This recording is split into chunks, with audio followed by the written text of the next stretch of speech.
So guys, you were active in the comment box section of the video that I made on this Chopin competition.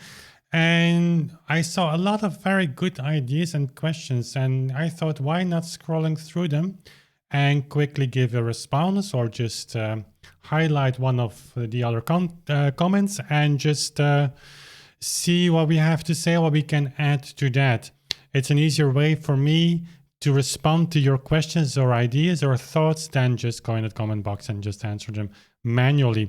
Although YouTube would want me to do that. It helps the algorithm, so to say. So I'm just scrolling through them, guys. Here is one. It's interesting. Santiago, he writes, Chopin wouldn't ever allow to play his music in a competition. Also, he wouldn't have recognized his music in the hands of modern pianists. Nowadays, virtuosity equals to play as many notes as possible in the shortest period of time. Lento, and then it's interesting. Lento is played andante, andante is played allegro, allegro is played presto, and so forth. Chopin hated to play piano in public. There is a lot in this little these few sentences. But what's interesting, lento is played andante, andante is played allegro, allegro. You hear that actually since Quantz. I think Quantz made a similar remark about earlier music. Just quoting from thinking in memory now. Should look it up what exactly were his words. But certainly later in the 19th century, you hear that. And even going as far as Saint-Saëns in the early 20th century, I'll make a video about that because it's a source you should know. And I can link it then in the description box or on screen. Saint-Saëns, I believe in his Mozart edition, wrote exactly that for pianists or musicians in his time, and I think that edition was made shortly after the turn of the century or before, but I think in the 20th century already, that what for Mozart, he said, was a presto is for people of his generation, so early 20th century, only an allegro. So it's interesting to read those comments and to read, I mean, in this case, here the comment, but also that of Saint-Saëns, because of course Saint-Saëns never heard Mozart play. Obviously not, but of course he went back in the 19th century and he might have, heard stories about that. But he lived in that period where tempi went up so much.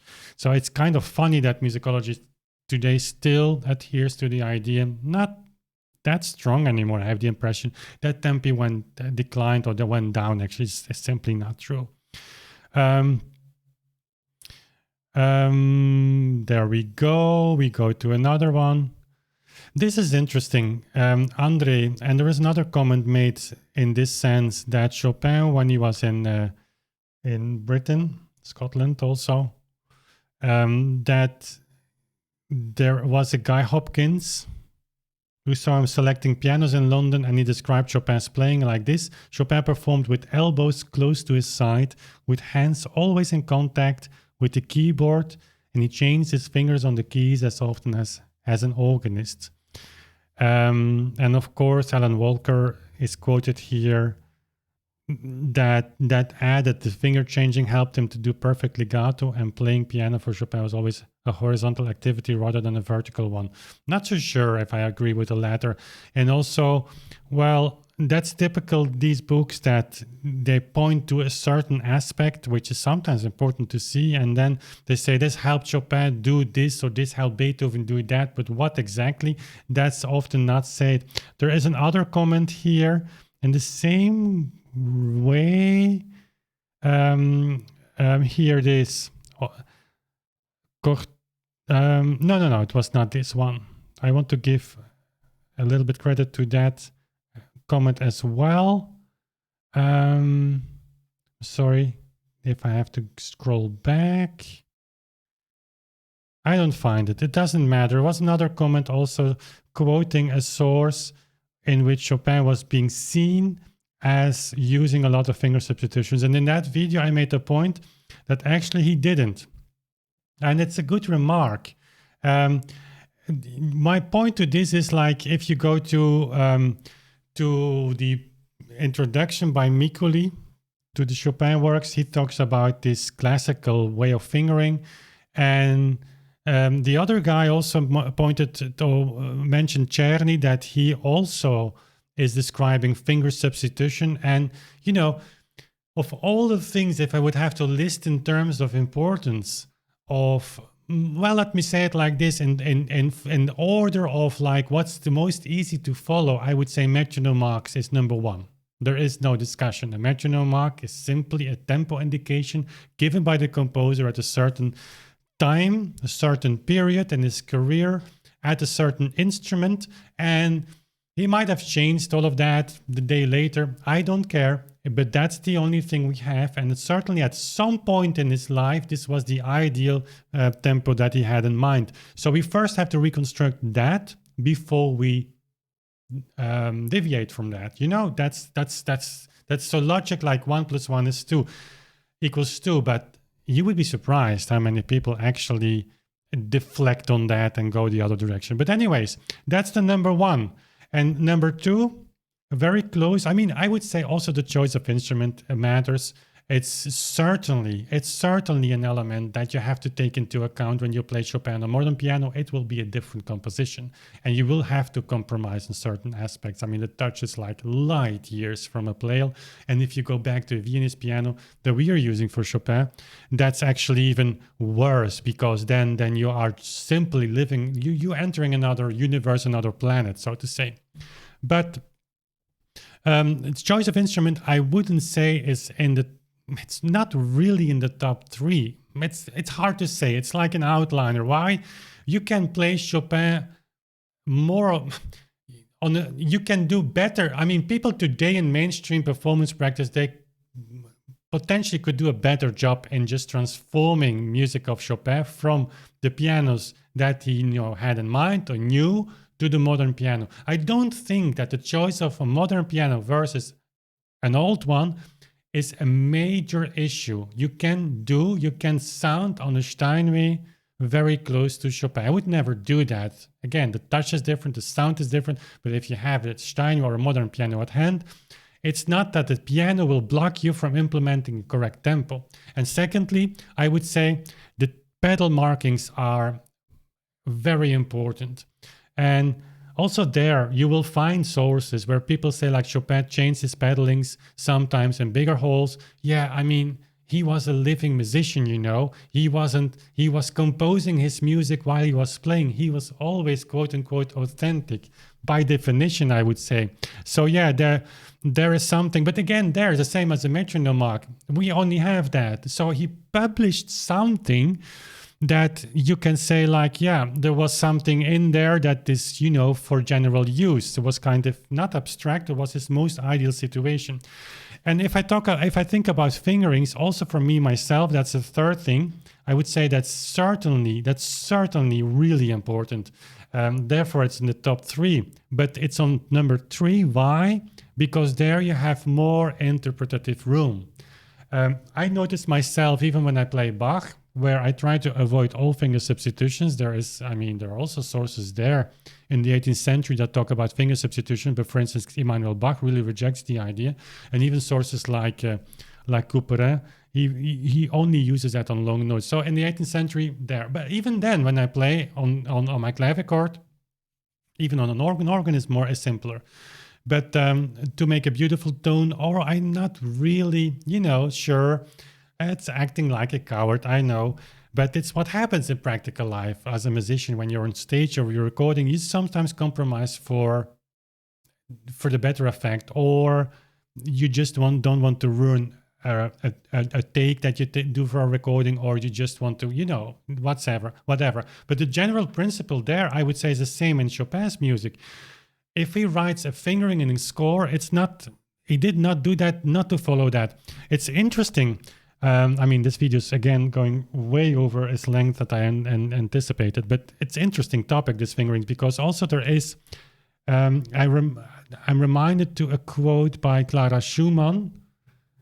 Is she writing to Brahms, or is she writing to someone else, in which in a letter, I think, or in her diary, I don't know, in which she says, I'm or to a publisher perhaps of Schumann's work, I want to make the fingerings myself.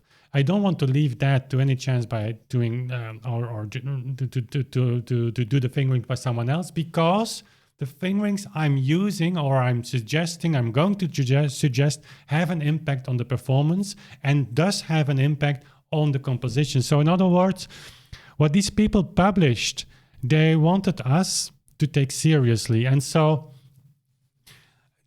it's a very complex topic, but if Chopin also indicates finger substitutions in his score, it's for me suggesting the fact that he doesn't want you to do that where it's not indicated. And the same is true for Czerny. Yes, he uses finger substitutions, and I would say for Bach's music quite a lot, but not always. And I would be the first to say not even always in the cases I would just sit on my knees and ask him if, if he would change that. So some passages, also with Chopin, are simply difficult to understand sometimes with the fingering given. But, you know, there is certainly room for interpretation, but I would strongly suggest go first there, try it, and for the fingering granted you have to have, I mean, it's so difficult on the Steinway. It's so much heavier. It's not much. It's considerably heavier on the Steinway than on the period piano. So yeah, fingerings is also, you guys, that's also a domain that who's talking about historical fingerings and applying them. But I can tell you, it's all three elements: tempo, metronome mark, the pedal indications, and fingerings combined have a huge effect. And those three things are implemented the least, I would say. So, oh yeah, here, interesting you compared Chopin specifically to Schubert. Any reason for that? No, other than when of course, I mean, what a stupid remark when I said that Schubert's music is among the greatest music ever composed. Yet, if I have to choose between Beethoven and Schubert, I'm more a Beethoven guy to play music. I would say when someone plays Schubert, when Alberto played Schubert, and he's going to do that in the future a lot more because he is really a Schubert guy. Also Beethoven. I mean, we have these silly conversations, you know, why do you feel more comfortable? And with Beethoven, you know what I like there is this structure. It's unbelievable. But Schubert, you go there and you have melodies that you cannot imagine being invented, and you have harmonic structure that maybe not always, I mean, who am I to say, but that's just what I feel, not always have this clarity of composition that Beethoven, but Beethoven you have, there's like, as if you were given a manual, like here, here's my composition. It's clear. And Schubert is like sometimes improvising. Of course, the guy didn't have time to finish all that he wanted to finish. But you know my point. But Chopin is sometimes the same. You have these melodies that you say, like, how is it possible? In combination with harmonic and with harmonies, that's just, there is a poetic sense there that Schubert definitely had. I can imagine, but it's just speculation for whatever, whoever makes it happy to hear me speculate. But I can imagine if Schubert lived a little bit longer, there is certainly a direction towards Chopin in terms of harmonic sweetness, harmonic. It's like candies when you listen to Schubert sometimes, and certainly to Chopin. Like it's that's the only reason. It's just something that for me it's like, you know, those two belong together. Then we go further. I have a question for you. My piano teacher told me that, Rani says, told me that the metronome markings of Chopin were not as accurate as he wanted his pieces to sound. By that I mean Pleyel's piano frame during Chopin's time was made with wood, so the sound didn't hold as long as our pianos now, and the sound was weaker, and that's why he played faster. That's something, and there are a lot of people actually jumping into this topic, which is great. Help each other out in the comment section, I would say. I not necessarily agree.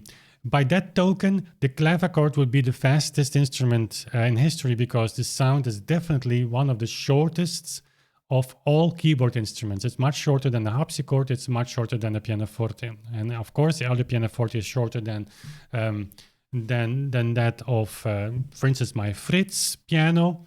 And the Fritz has a shorter, though, yeah, that's a Pottfliegen instrument. It's like state-of-the-art build quality, you know, the length.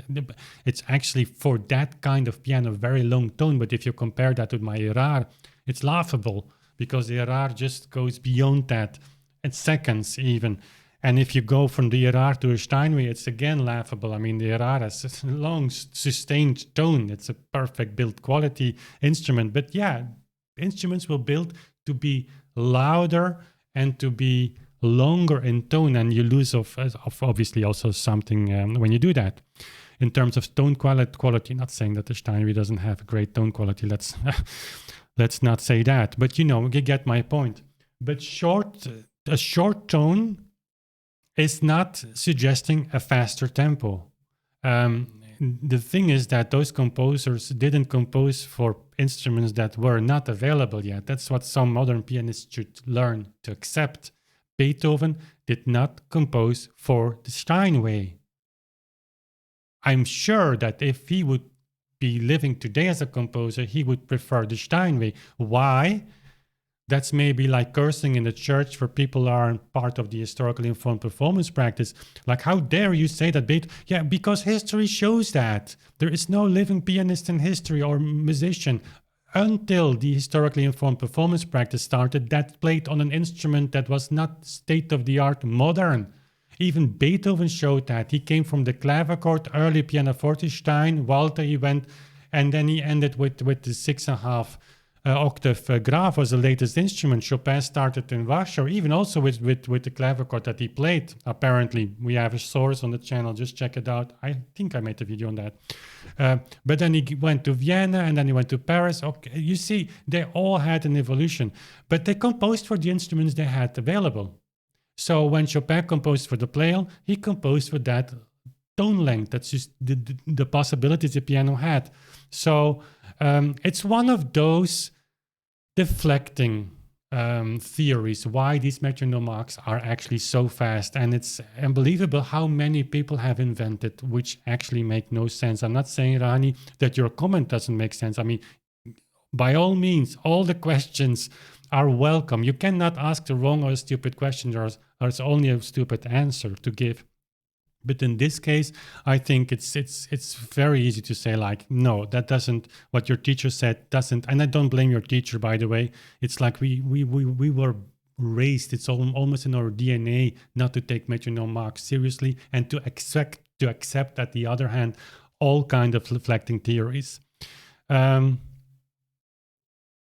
Oh yeah, here, Johanna asks, here you mentioned, now at 10:44 apparently, you mentioned the common tendency for composers and performers to play in strict time, and you list a couple, but my curiosity is, can we say the same of Beethoven? I'm just curious. I am going to make some videos about this. Also in the book, we will have a little reconstruction of tempo rubato. That will be in the book, like in many chapters, that we have like a foundational reconstruction of something that's important to know that reflects on tempo. And rubato is one of those things. And so in the case of Beethoven, you have actually at first sight some conflicting, conflicting information. For instance, you have Ferdinand Ries, who is one of his students, was very early on, I think, I'm quoting from memory, guys, I'm just reading your questions now, I didn't prepare it, but I think 1888 he was there. Don't quote me on the date, but anyways, he was there when he was still very young, and you could say, like, in Beethoven's very active period as pianist, he was already having hearing troubles, but not like after 1816, certainly not after 1820, when he still played piano. People forget that he just gave concerts where he improvised and things like that in private gatherings. So he was not completely deaf even at the end of his life. He had hearing problems, but that's for another video. But Ries actually describes Beethoven playing and as very rigidly sticking to a strict time. So there, I would say yes. At the end of his life, however, you see Anton Schindler described, very interesting, Opus 14 number, is it number 2 or number 1? I always forget. I think number 1 is the E major. We've played them 3 times actually. I think it's number 2, the G minor, the very famous one, where he actually describes Beethoven's way of playing. And if you go through that description, it's hard to say like this is not possible, because it really works, what Schindler says there. And the question though is, first of all, this piece that he describes, this particular movement of the sonata is really perfect for that kind of subtle tempo fluctuations, like a little bit of rubato in a modern sense. But on the other hand, it's also Beethoven's later style, perhaps. And you can see that in the piano sonatas later on, that in which I can imagine that Beethoven, and we talked in another video with the conductor, or maybe that's not yet on the channel, but it will come, where I comment on the conductor who is commenting on Beethoven's Metronome Marks, but that's for another video. And I even forget the point that I wanted to make with this. It's ridiculous. But anyways, that Beethoven at the end of his life had maybe a little more flexibility in playing. Yeah, that's about the connection with Wagner. I was about to say that, where this conductor says like you had a Wagner effect that Beethoven was anticipating with his over-the-top fast metronome marks that he actually didn't take seriously to just be played so fast. But because Wagner was coming, as if Beethoven knew, he was actually giving too fast metronome marks as an antidote to what was coming. It's like, it's nonsense. But anyways, I cannot blame people who are in the mainstream performance practice today in the mainstream system. They have to come up with, they have to accept the metronome marks at one hand and on the other hand reject them, because guess what? They cannot follow that. And so, but it's the opposite is true, I think. I think that Beethoven, you can see a line from even late Mozart to Beethoven through Czerny actually, passing a tradition or a legacy to Franz Liszt. And there you have Wagner. So this tradition, also in his music harmonically, that Beethoven, maybe also in performance practice, that the way Liszt, it's hard to say, they also evolved. But my point is Beethoven, Liszt, Wagner, and then one step further, you have Max Reger, that this German tradition of where you have ending with the Reger, where you have this detailed 64th note structure, where everything is like, Beethoven was preparing that.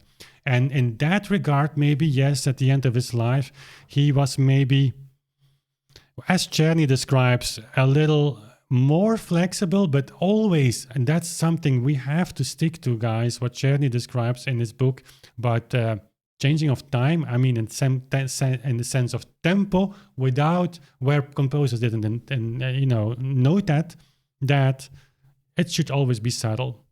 So Beethoven is a bridge figure, and the sonatas are also described by Schindler, but also by Czerny as being some unique thing. You need to play them all and learn in terms to learn them. And I think also that had to do with like this little fluctuations in tempo, not much, not something that can save your overall piece in terms of I cannot reach the tempo, but I want to start at a very high tempo, and where it's difficult, I'm slowing down. That's never done. That's not done. It's just not, for Beethoven, that didn't exist unless he writes ritardando or ritenuto. But this very subtle way of playing, it might be so. It might be so. It's just a reflection, guys. Reflecting upon your comments here. Just curiosity, I'm currently learning many of the Chopin waltzes from a Dover edition. Okay, that's Karl Mikuli, a student of edition by a Mikuli, student of Chopin. And was he teaching assistant of Chopin? I'm not so sure of that. It's possible, I've never heard that. Of course, I'm playing this on the modern upright, okay. Do you think Mikuli's fingering pedal and metronome marks would be a more or less accurate representation of what Chopin himself would have approved? At times, Mikuli suggests more pedaling than I think works for the waltz minute, which leads to some muddiness, so I end up half pedaling. I'm thinking that this is because of difference between a modern piano and the earlier 19th century pianos in terms of power and sustain. The fingerings make eminent sense to me. Follow them, as do the few metronome marks in single beat, although I don't know if the metronome markings are Chopin's or Mikuli's. Mikuli in that edition, to my knowledge, did not add any metronome marks. I'm not so sure if we have any metronome marks for Chopin works by Mikuli. I don't think so. Certainly in the edition of Mikuli, which is an excellent edition, the metronome marks are by the hand of Chopin. You say single beat, so all the metronome marks that are in that edition are whole beat. I mean, it's what I'm saying. Don't take me on my word, just try them. And so what you're saying, if you play that Waltz Minute, I don't think there is even a metronome mark in that edition. For sure we have one by Kulak. And if not by Mertke, of course, if you consider that to be single beat, and if you use then the pedal indication suggested by Mikuli, yeah, then you will end up in a kind of very muddy sound, because you probably will be playing that piece much too fast. And it's an interesting thing also, guys. There's so many things to cover on this channel. There is a comment, a review of a book on historical pedalings. It's from a while ago. I mean, we're talking here from some decades ago, but I found a review, and it's interesting because in the book, apparently I only had the review, the author was talking about Hummel's way of pedaling, and Hummel was very specific. He didn't want you to pedal a lot, even not later in his career. But where he does, it's very specific, and oftentimes also in the symphonic transcriptions, you have pedal over a longer period. And in the book, but also in the review, it's like, yeah, it's not working because it ends up in a muddy sound. So Hummel must have made a mistake, because even on period instruments, it doesn't work. Certainly not on the faster tempi. You see, guys, how important tempo reconstruction is. So even Hummel's pedal indications are rejected because of the too rapid tempi that we take. If you slow down into a whole beat tempo, those pedal indications work just fine. Concerning the pedal indications, yes, Mikuli is adding. Why? I don't know. I have no idea. They don't take all of these 19th century figures, pianists, musicians, editors alike, and there you have to make case by case, and there is not one single box in which you can put them, but don't take them as very authentic sources. On the other hand, they are reflecting certain practices in their work. And in some cases, and Mikuli is one of the examples, there is a floor that they didn't want to leave. There is a certain foundation in which they said, like, this is what I want, what I think Chopin should be. So there is definitely a wish, a desire to go back to the original intentions of the composer, but not as, I mean, they had the unique opportunity to do so, but still they were living human beings of a time in which progress equals a better situation, and so literally improvement. And so the addition of pedaling, it might be reflective at the least of what Mikuli thought of ideal, so of Chopin's music. So in other words, if you go to Moschles, score the same thing by Beethoven and other composers, Moschles adds some pedal too, not too much. Will not save you. If you not understand this Chopin pedaling, you will not understand Mikuli's either. If you not understand Beethoven's pedaling, you will not understand Moschles pedaling.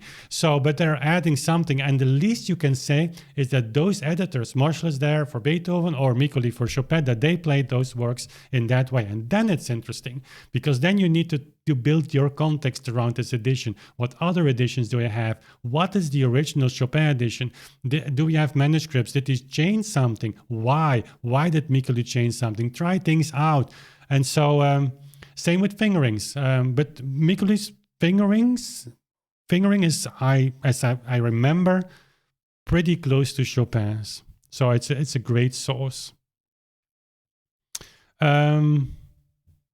There is another quote about Chopin, great, where Chopin was like lashing out at some students who didn't play his works exactly. Chopin not only was angry, he sometimes also ridiculized the student. Like when there was a story in Chopin's class, when the students came first, they all had to play an A-flat major etude, I think by Clementi, with a kind of ornament at the beginning. And when they played it like very powerful and like strict. And then Chopin said, "Do I hear a dog barking outside?" So he as Victor is pointing out here, actually what is interesting, what he does is he takes that quote and he said, like, if we take that quote and we take it to a composition today, what he says, to me it's quite clear that Chopin, this modern competition, would stop every single performance to correct a pianist. It sounds hilarious. I mean, if you see it happen, it is hilarious, but I think that this is exactly what he would do because that's what the sources indicate. So this is an interesting quote. There are some other great quotes here. Yeah, James, he says, I respectfully disagree. Chopin was certainly a great technician. He was not inferior to Liszt in any way, except perhaps later in his life when he was ill. Both Chopin and Liszt mastered their contemporary technique absolutely and then proceeded to redefine and recreate it. Like, regarding Metronome Marks, I feel certain that Chopin would have been impressed and intrigued by people who took his work at different tempo. You can be sure he would not. He would obliterate you if you did. Beethoven would obliterate you if you just took a little bit of different tempo. Guys, Czerny, we had some quotes here pointing to Czerny. Czerny is always good to point to the other direction. If the composer's intention do not follow really our modern and I'm not blaming you to do so, but it's important. Czerny is an important source. He also said the slight deviation of time can completely destroy a composition. What he means by that, destroy, doesn't mean like there is no sense of beauty anymore. What I think he meant was like you destroy the original intention of the composer, because by changing a little bit, you change a lot. And so Chopin was not really on friendly foot with you when you didn't take his tempo indications seriously.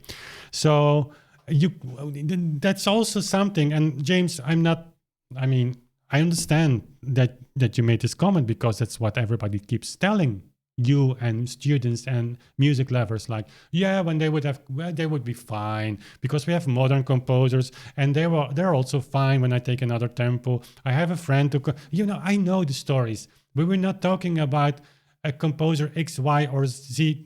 Today, we're talking about a composer in the 19th century, and we're talking about excellent performers. Now, on the latter, of course, I believe Chopin was an exceptional pianist, but if you read Witnesses, he was exceptional in terms of tone quality, of expression. And if we would be here today, I have no idea what to expect. But he for sure would not be on that stage in Warsaw. For sure not. And that he was, I don't like the term inferior, that he was less powerful, that he was less virtuosic than Liszt, it's a no-brainer. By far. He was not in the same league as Thalberg and Liszt. And it's interesting also to see of Liszt, I make a video on that later, that we have sources by Liszt students, Rosenthal, for instance, who describes Liszt playing as being technically much inferior to what they are doing in 1924 when he wrote that article. So he says even when Liszt students would come back here and would want to have the same level as we have today, they would have practiced 4 times as much. Liszt would be stunned by the tempi we take. It's interesting though that he didn't say Liszt would hate it. So there was a tendency, and in this I can hear you, that composers accepted this evolution, this progress of art. But you have composers there that didn't really accept that to happen with their works. And Chopin and also some of his students, they were known for that. So 34 minutes in, guys, it's unbelievable. So I hope that you like this scrolling through. There are a lot of people actually saying like, yeah, that's today. We are in a much faster time period. So what do you want? So being Chopin, being a snob. Yeah, that's Titus made also the comment on his finger substitutions. Okay. Well, I would say I might do this a little bit more, guys, to just scroll through your comments and make a 30-minute rant or video about it. And what you hear in this and me doing is actually very simple. Me, like firsthand, with no preparation, give you my whatever it's worth. Let's press on the T to bring me. It's cool. I can do that from my computer. It's not working all the time, by the way.